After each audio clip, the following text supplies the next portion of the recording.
حویلیاں Hazara division کا ایک قدیم شہر ہے،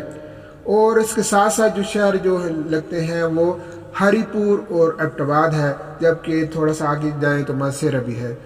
اور وہ یہ سارے شہر ایک بہت بڑی ترقی اور عروج پر ہیں۔ اور ایبٹ آباد تو ہزارہ ڈویژن کا دل ہے اور صدر مقام ہے پورے ڈویژن کا، نہ صرف ضلع کا بلکہ ڈویژن کا صدر مقام ہے۔ اور یہ ہری پور حویلیاں کے بعد جو ہے ایبٹ آباد کے بعد یہ اس کو ضلع کا بھی درجہ دیا گیا، اور ماسیرا کو بھی ضلع کا درجہ دیا گیا، اور اس کے بعد اب حویلیاں کو چند ہی سال قبل تحصیل کا درجہ دیا گیا، لیکن اس میں کسی قسم کی کوئی سہولت نہیں ہے،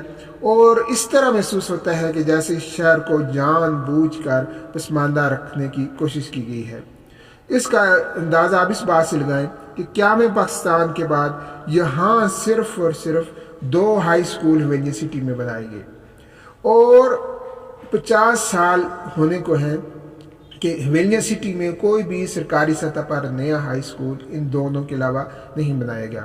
اور پوری تحصیل میں صرف اور صرف ایک بوائز ڈگری کالج ہے اور ایک گرلز ڈگری کالج ہے۔ اس کے علاوہ اور کوئی ڈگری کالج کی سطح پر بلکہ کالج کی سطح پر بھی کوئی ادارہ یہاں پوری تحصیل میں موجود نہیں ہے۔ اور جو یہاں یونیورسٹی بنائی گئی ہے وہ بھی اس کا نام شاید جان بوجھ کے ہی کہ حویلیاں یونیورسٹی رکھنے کی بجائے ایبٹ آباد یونیورسٹی رکھا گیا ہے، اور گویا یہاں سے بھی اس کا نام تک حویلیاں کا برداشت نہیں کیا گیا۔ صحت کی سہولتوں کا جائزہ لیں تو تحصیل ہیڈ کوارٹر ہاسپٹل یہاں ہونی چاہیے تھے THQ، لیکن یہاں D ٹائپ ہاسپٹل بنا کر یہاں کے عوام کو تنخواہ دیا گیا ہے، اور یہی وجہ ہے کہ جب کوئی بڑی ایمرجنسی ہو جاتی ہے اور بعض دفعہ چھوٹی ایمرجنسی کی صورت میں بھی لوگوں کو ایبٹ آباد کے چکر لگانے پڑتے ہیں۔ اور اس کے علاوہ اگر آپ یہ دیکھ لیں کہ یہاں کی سرکاری بلڈنگ میں جو کہ سرکاری اس میں ملکیت میں کوئی بھی اہم ادارہ موجود نہیں ہے، تو PTCL کا جو ادارہ ہے صرف شاید وہ واحد ادارہ ہے جو کہ سرکاری بلڈنگ میں ہے، اور اس کے علاوہ ہاسپٹل ہے۔ باقی اگر آپ یہ دیکھ لیں کہ ڈاکخانہ جو کہ یہاں کا قدیم ڈاکخانہ ہے، پوسٹ آفس ہے، وہ بھی سرکاری بلڈنگ میں نہیں ہے، سوئی گیس کا دفتر سرکاری بلڈنگ میں نہیں ہے، اور واپٹا کا دفتر بھی وہ اپنی جگہ وہ چینج کرتا رہتا ہے، خانہ بدوش وہ بندے ہوئے ہیں، اور اس کا بھی کوئی سرکاری دفتر نہیں ہے۔ اور یہاں جو نادرا کا آفس جو ابھی کچھ عرصہ قبل بنایا گیا ہے وہ بھی کرائے کی عمارت میں موجود ہے۔ یہ یہاں کی صورتحال آپ دیکھ لیں، اور اس کے علاوہ یہاں ٹرانسپورٹ کی صورتحال آپ یہ دیکھ لیں کہ ایبٹ آباد سے ہری پور ویگن سروس ہے، لیکن یہاں حویلیاں سے ایبٹ آباد ویگن سروس اب تک نہیں شروع کی گئی۔ اس سے قبل جو پچھلی دہائی تھی اس میں یہ مطالبہ تھا کہ یہ پشاور یا لاہور سے جو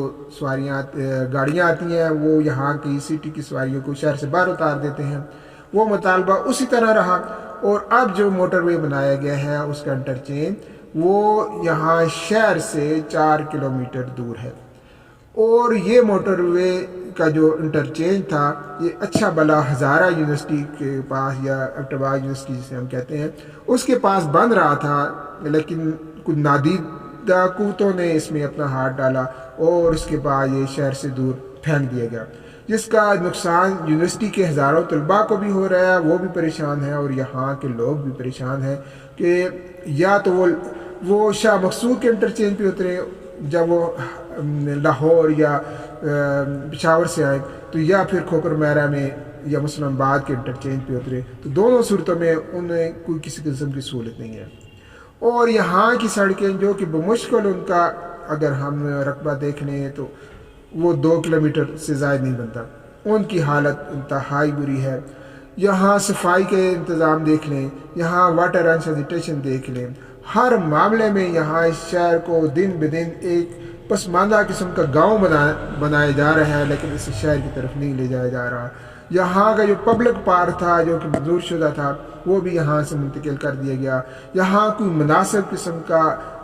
پلے گراؤنڈ نہیں ہے جس میں نوجوان جو ہے وہ اپنی سرگرمیاں جاری رکھ سکیں۔ اس طرح آپ کسی بھی والے سے آپ یہ دیکھ لیں کہ یہاں حویلیاں کے عوام اس طرح محسوس ہوتا ہے کہ جیسے کہ وہ لاوارث ہیں، یتیم ہیں، اور ان کا کوئی پرسان حال نہیں ہے۔ ابھی حال ہی میں جب بارشیں ہوئی تھیں تو اس کے نتیجے میں یو پل کو نقصان پہنچا اور اس چیز کو 3 ماہ گزر چکے ہیں، لیکن ابھی تک اس کی تعمیر اور مرمت کا 1% بھی کام نہیں شروع کیا گیا۔ نتیجے کے طور پر سارا لوڈ لنگرا پل پہ آ رہا ہے اور لوگوں کو روزانہ ٹریفک جام کے بدترین عذاب سے گزرنا پڑتا ہے۔ یہ سارے مسائل جو کہ حویلیہ میں چیتا مسائل کا ذکر کیا گیا ہے، اس کے علاوہ بھی کافی مسائل جو ہے موجود ہیں، لیکن اس کے باوجود یہاں کے شہریوں کو نہ جانے کیوں مس گائیڈ کیا جاتا ہے چھوٹے چھوٹے ایشوز پر، ان میں فرقہ وارانہ قسم کی جنگ جو ہے وہ جاری کر دی جاتی ہے، لوگ ایک دوسرے کے ساتھ دست و گریباں ہو جاتے ہیں، پھر لاٹھی چارج ہوتا ہے، پتھرا ہوتا ہے، شہر کا امن و امان تابالا ہو جاتا ہے۔ چھوٹے چھوٹے فروئی اختلاف کی بنا پر یہاں کے لوگ تو نکل آتے ہیں، لیکن جو ان کے حقیقی مسائل ہیں نہ تو کوئی قیادت ان کی طرف کو رجوع کرتی ہے، نہ لوگوں کو اس بات پر اویئرنیس دیتی ہے کہ وہ اس کی خاطر وہ باہر نکلیں، اور بلکہ یہ فرقہ وارانہ فسادات آئے روز جہاں یہ پھوٹ پڑ دیتے ہیں۔ اور اس ساری صورتحال کی اصل وجہ یہی ہے کہ یہاں کے جو منتخب نمائندے ہیں وہ اپنے فرائض صحیح طریقے سے ادا نہیں کرے اور دن بدن حویلیاں کو پستی کی طرف، زوال کی طرف اور پسماندگی کی طرف وہ دھکیلتے جا رہے ہیں۔ اس سلسلے میں نوجوانوں کو اٹھ جانا چاہیے، بیدار ہونا چاہیے اور حویلیاں کے حقوق کے لیے ایک پلیٹ فارم پر اکٹھا ہونا چاہیے تاکہ یہاں کے مسائل اچھے طریقے سے حل ہو سکیں۔ آئندہ کسی اور نشست میں پھر ان مسائل کا مزید بھی تفصیلی ذکر ہوگا۔ اس وقت تک کے لیے آپ سب کو خدا حافظ۔